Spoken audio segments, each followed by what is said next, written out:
Deník Moje noviny.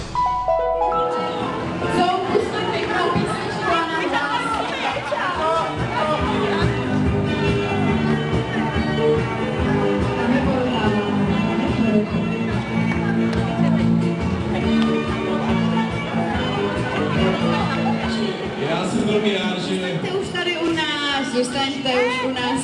Co byste řekli, pojďte tady k nám. Taky chtěla takového poručíka, nebo co jste? Ivan Hruška, Ivan.